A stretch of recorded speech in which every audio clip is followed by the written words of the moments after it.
miércoles pasado se dio toda esta situación con la captura de la magistrada Stalin, que viene a provocar todas estas situaciones de escándalo que no ayudan en nada a los procesos que Guatemala necesita tener.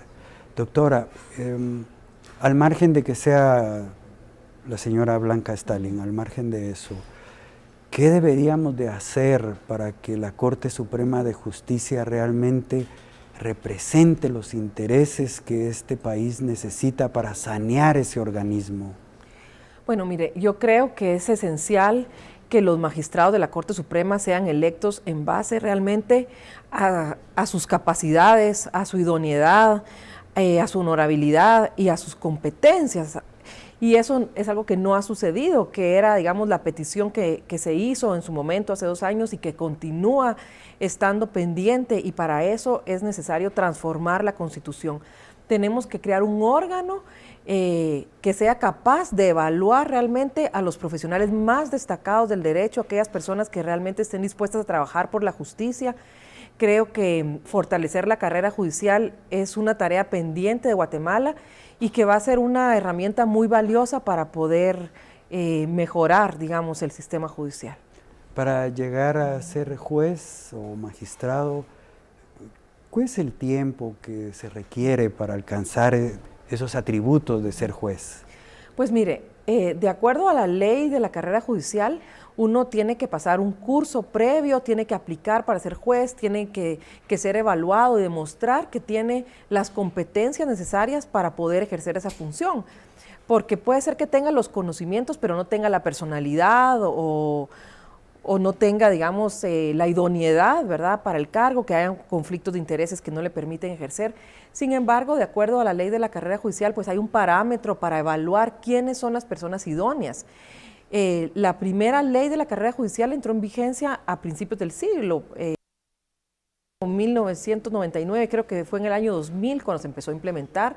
Ya esa ley, digamos, fue derogada y existe una nueva ley que entró en vigencia en el año pasado, en noviembre del año pasado, y creo que es positiva, pero de esa manera que se eligen los jueces, tendrían que ser electos todos los demás funcionarios. El tema es que la carrera judicial solamente tiene ahorita 2 niveles, que son los jueces de paz y los jueces de instancia, mientras que los magistrados son electos en base a un proceso distinto que son las comisiones de postulación, y que finalmente es el Congreso de la República el que tiene la decisión final, ¿verdad? Para ser una persona honesta e íntegra se necesita carácter, principios, una vida, digo yo, con compromiso con el país.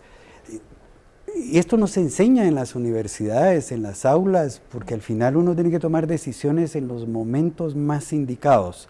Usted, en base a su propia experiencia, ¿qué le puede decir a esos estudiantes que hoy están aspirando algún día a ocupar cargos de esta naturaleza? Sí, mire, yo les diría que tienen que actuar en base a sus principios, que los principios tienen que ser lo que rijan todas las actividades de su vida, en lo privado y en lo público.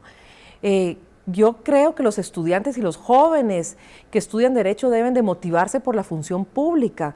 Tenemos que rescatar el valor que tiene ser un funcionario en cualquiera de las áreas de la administración pública, ya sea como jueces, como fiscales, pero también como asesores, ¿verdad?, de los ministerios, y esto se hace a través, pues, de lo que son las carreras, ¿verdad? Y es una tarea pendiente en Guatemala el mejorar la carrera judicial, la carrera fiscal, pero también la ley del servicio público. Es esencial que eso mejore, y a los jóvenes, pues, sugerirles que se involucren en el quehacer, porque si queremos mejorar el país, no podemos ser indiferentes a los problemas de Guatemala, ¿verdad?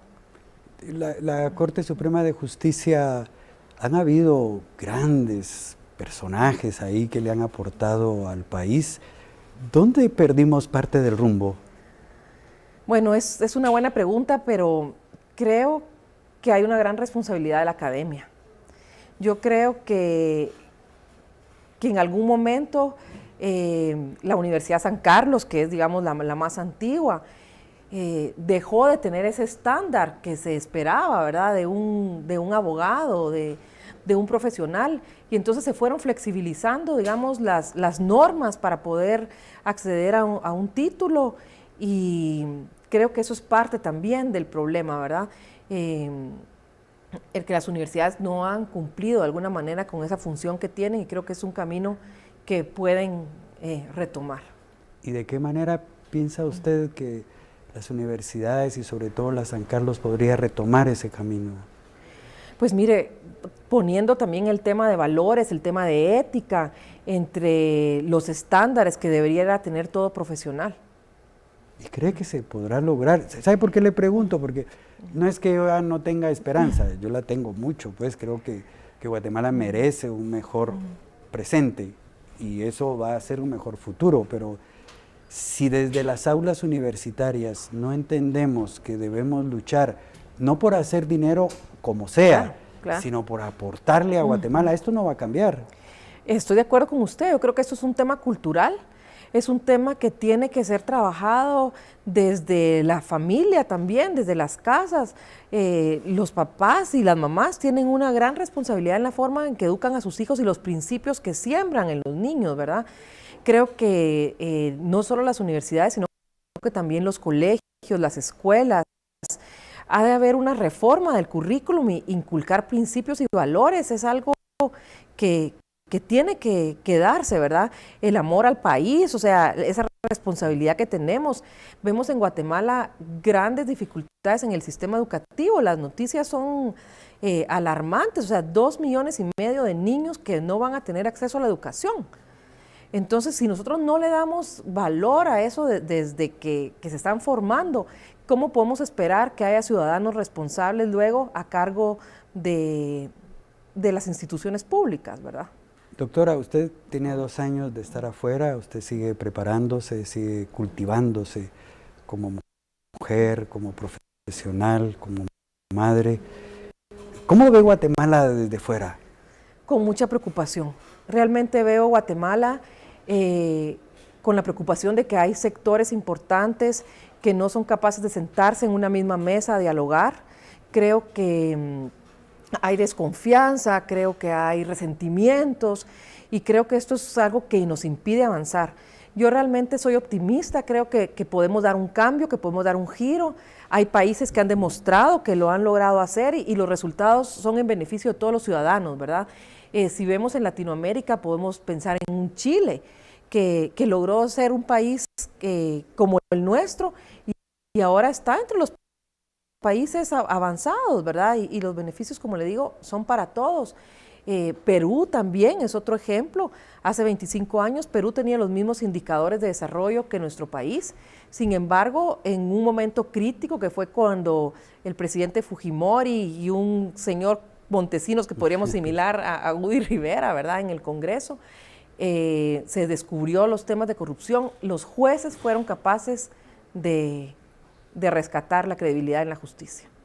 Mire, lo lindo de hablar con personas como la doctora Escobar es precisamente eso, que viene a darnos esa esperanza de que podemos cambiar. O sea, yo sigo insistiendo de que sí existe esa esperanza de que realmente Guatemala sea el país que todos merecemos, pero no vamos a pretender que los demás cambien cuando nosotros no asumimos el compromiso de ese cambio que se requiere.